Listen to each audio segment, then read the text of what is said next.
ব্যবসা বাণিজ্যের মধ্যে প্রত্যেকটা ব্যবসা বাণিজ্য হালাল তরিকায় করলে আল্লাহ পাক রব্বুল আলামিন সেই ব্যবসার মধ্যে বরকত দান করেন। আলহামদুলিল্লাহি নাহমাদুহু ওয়া নাস্তাঈনুহু ওয়া নাস্তাগফিরুহু ওয়া নাউযু বিল্লাহি মিন শুরুরি আনফুসিনা ওয়া মিন সাইয়্যাতি আ'মালিনা মান ইয়াহদিহিল্লাহু ফালা মুদিল্লা লাহু ওয়া মান ইউদ্লিলহু ফালা হাদিয়া লাহু وأشهد أن لا إله إلا الله وحده لا شريك له وأشهد أن سيدنا وسندنا ونبينا وحبيبنا ومولانا محمدا عبده ورسوله আমার ব্যবসা প্রতিষ্ঠানে বসে কিছু কথা বলা এবং শোনার তৌফিক দান করতেছেন এর জন্য শুকরিয়া আদায় করি। আলহামদুলিল্লাহ আলহামদুলিল্লাহ। আল্লাহ পাক রব্বুল আলামিন আমাদেরকে এই পৃথিবীতে প্রেরণ করেছেন অবশ্যই কোনো উদ্দেশ্য নিয়ে। সেই উদ্দেশ্যগুলো কি এবং কেন, তার সাথে মানুষের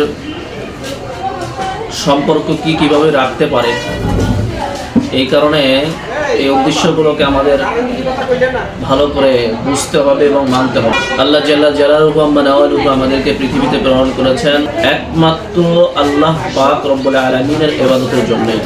ইবাদতের স্রোতটা কখনো কখনো স্বতন্ত্রিকভাবে আল্লাহর হুকুমেই আল্লাহর রাসূল সাল্লাল্লাহু আলাইহি ওয়াসাল্লামের নকশা অনুযায়ী চলে, আবার কখনো কখনো তার জাগতিক প্রত্যেকটা কাজের মাধ্যমেও ইবাদত প্রকাশ হয়। যেমন ব্যবসা বাণিজ্য করা, কেউ মাঠে ঘাটে ইত্যাদি ইত্যাদি যেখানেই কাজ করুক না কেন, সেটা যদি আল্লাহ রাসূল সাল্লাল্লাহু আলাইহি ওয়াসাল্লামের সুন্নত তরিকায় হয় তাহলে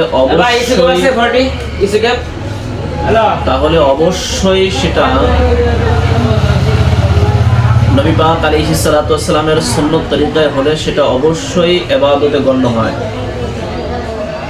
আর আরেকটা আছে তো প্রকাশ্যভাবে দিবালোচনা স্পষ্ট, সেটা হলো আল্লাহ পাক রব্বুল আলামিনের হুকুম। যেমন 5 ওয়াক্ত নামাজ, রমজানুল মুবারকের রোজা, হজ পরিমাণ টাকা পয়সার মালিক হলে সে হজ করবে, যাকাত পরিমাণ টাকা পয়সার মালিক হলে সে যাকাত প্রদান করবে, স্পষ্টভাবে এটা। নবী আলাইহিস সালাতু ওয়াস সালামের প্রত্যেকটা সুন্নতের মাঝেই আমাদের ইবাদত লুকিয়ে আছে। আমরা ঘরে বাহিরে যে কাজ করি না কেন, প্রত্যেকটা কাজই যেন আল্লাহ পাক রব্বুল আলামিনের হাবিবের সুন্নত তরিকা হয়, তাহলে আল্লাহ পাক রব্বুল আলামিন আমাদেরকে এটাও এক ধরনের ইবাদতের সওয়াব দান করবেন যদি সেটা সঠিক এবং সাচ্চা তরিকায় হয়।